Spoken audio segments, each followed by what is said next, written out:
Assalamualaikum warahmatullahi wabarakatuh.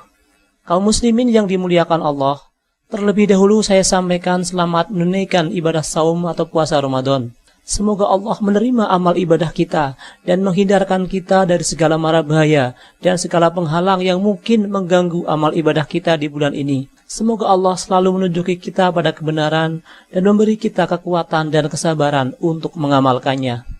Mulai video ini, saya mulai menyampaikan tema yang berat, karena belum begitu banyak dikenal manusia, seperti tema dua Mahdi. Tentu bagi saya ini adalah ajaran yang benar, karena memang ada dan berasal dari beberapa riwayat yang dikenal generasi awal umat ini. Tetapi bisa dianggap berbeda bagi orang lain yang belum pernah mendengarnya. Jadi untuk orang yang belum atau tidak mempercayainya, silahkan bisa didengar sebagai pengetahuan dan alternatif tentang kemungkinan kejadian masa depan yang belum terjadi. Karena pastinya kelak hanya akan ada satu peristiwa masa depan saja. Tak mungkin ada timeline berbeda.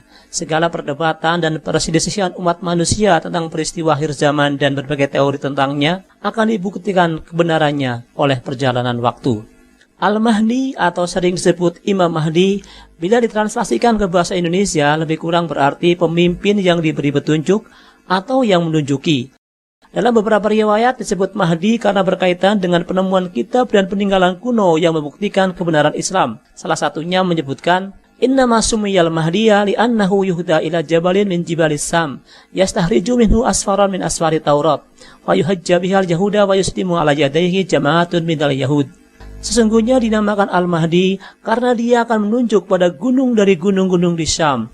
Dari situ dia akan mengeluarkan gulungan dari gulungan-gulungan Taurat dan berhujjah, membuktikan kebenaran dengan itu kepada orang-orang Yahudi. Maka akan masuk Islam melalui tangannya sekelompok jamaah dari Yahudi.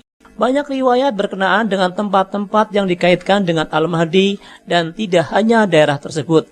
Namun hanya satu tempat saja yang disebut berkenaan dengan kata kelahirannya atau mauliduhu, yakni Madinah. Al-Mahdi mauliduhu bil Madinah, min ahlil baiti Nabi sallallahu alaihi wasallam. Wasmuhu ismun Nabi, wa muhajjaruhu Baitul Maqdis, qathul lihyah, akhalul ainain, barakut sanaya, fi wajhihi khal, akna ajla, fi katifihi alamatun Nabi, yahruju bi royatin Nabi sallallahu alaihi wasallam min mirtin mu'alamatin sauda'a muraba'ah, fiha hajjarun, lam tunsar mundu tuwfiya Rasulullah sallallahu alaihi wasallam, wa la tunsharu hatta yakhrujal Mahdi. Yamudullahu bisalasati alafin minal malaikah yadribuna wujuhu man khalafahum adbarhum yab'atsu wa huwa mabaina salasina ilal arba'in. Al-Mahdi kelahirannya di Madinah dari Ahlul Bait Nabi sallallahu alaihi wasallam. Namanya nama Nabi dan tempat hijrahnya di Baitul Maqdis. Berjenggot lebat, kedua matanya gelap, giginya terpecah berkilauan, di wajahnya tahi lalat, mancung tampan. Pada bahunya ada alamat Nabi. Dia akan keluar dengan bendera Nabi Shallallahu Alaihi Wasallam dari kain tak berjahit, mirtin, yang berkibar berwarna hitam segi empat. Di dalamnya terdapat perintah untuk hijrah kepadanya. Ia terlarang terkibar setelah wafatnya Rasulullah Shallallahu Alaihi Wasallam dan tidak akan dikibarkan lagi hingga Al-Mahdi keluar. Allah menguatkannya dengan 3.000 malaikat yang memukul wajah-wajah setiap para penyelisih dan para penentangnya. Dia diutus dan dia di antara 30 hingga 40. Madinah di sini adalah kota Madinah atau dulu pernah disebut sebagai Yasrib di Saudi Arabia sekarang. Oleh karena itu beliau disebut Ahlul Madinah atau penduduk kota Madinah dalam banyak riwayat. Secara ringkas, Al-Mahdi berasal dari keluarga Rasulullah, Ahlul Bait, dari keturunan putri beliau Fatimah radhiyallahu anha, memiliki nama yang sama seperti nama Nabi, Muhammad dan atau Ahmad, atau Muhammad bin Abdullah dan atau Ahmad bin Abdullah. Tempat hijrahnya adalah Baitul Maqdis yang berada di kota Al-Quds atau Jerusalem.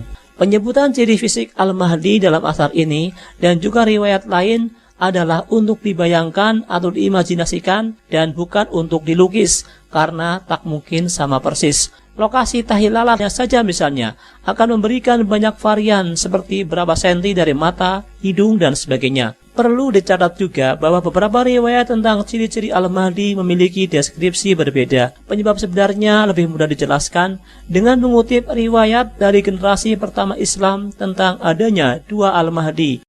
Namun ajaran tentang ini tenggelam dan hampir tak pernah disampaikan sama sekali karena kalah populer dari teori mainstream tentang satu Mahdi.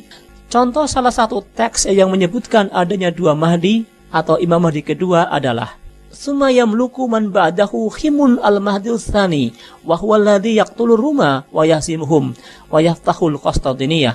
Kemudian berkuasa sesudahnya Al-Mahdi kedua atau Al-Mahdi Tsani yang mengambil alih posisinya. Dialah yang akan memerangi Rum dan mengalahkan mereka dan menaklukkan Konstantinopel. Saya tak akan mengulasnya lebih jauh di sini. Mungkin pada kesempatan lain. Hanya bila dikaitkan dengan teori dua Mahdi, maka yang lahir di Madinah ini adalah Al-Mahdi yang pertama. Al-Mahdi kedua akan meneruskan perjuangannya setelah yang pertama tiada. Bendera hitam milik Imam Mahdi di sini disebutkan merupakan bendera hitam yang pernah dipakai Rasulullah dan baru dikibarkan lagi saat Al-Mahdi keluar. Ciri khasnya adalah tidak berjahit. Walau sepanjang sejarah telah bermunculan beberapa kelompok berbendera hitam, mereka bukanlah bendera hitam Al-Mahdi yang dimaksudkan.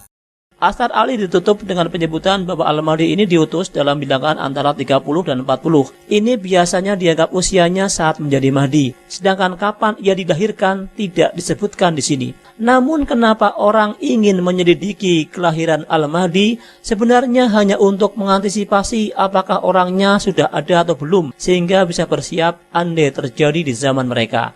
Dan ini cukup simpel, yaitu dengan memperhatikan apakah kejadian-kejadian yang terjadi di zaman kita layak disebut sebagai tanda-tanda Al-Mahdi atau tidak, berdasarkan hadis dan athar. Jika diasumsikan ini terjadi di abad 15 Hijriah ini dan bukan abad berikutnya, maka kita bisa menyebut berbagai peristiwa yang terjadi di abad ini sebagai tanda-tanda yang layak dicermati, semisal pembajakan Masjidil Haram di tahun 1979, terjadinya gerhana matahari dan bulan di Madinah pada Ramadan tahun 1981 atau 1401 Hijriah, Perang Teluk yang terjadi di antara tahun 1990 hingga 1991, kemunculan beberapa komet sebagai kemungkinan dari salah satu tandanya, karena memang ada berbagai hadis dan athar yang menyebutkan peristiwa-peristiwa yang kejadiannya mirip dengan itu sebagai tanda Al-Mahdi atau tanda Malahim.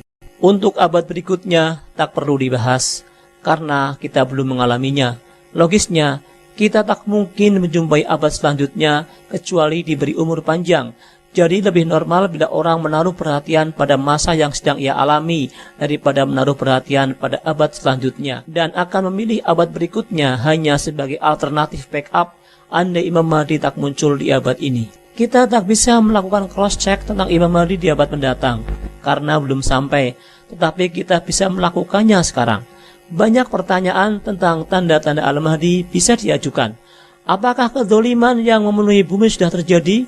Apakah haddah, suara yang sangat keras, dan wahiyah yang berarti kelemahan atau penyakit yang melanda manusia sudah terjadi? Apakah jalan-jalan terputus sudah terjadi? Apakah Sufyani sudah muncul? Apakah perang di tepian sungai Efrat sudah terjadi? Dan banyak lagi tanda-tanda lain yang riwayatnya belum bisa saya sebutkan, tetapi terdapat dalam peninggalan generasi awal umat ini. Kalau belum, tetaplah bersabar dalam sunnah sampai Imam Mahdi keluar. Wallahu a'lam bishawab.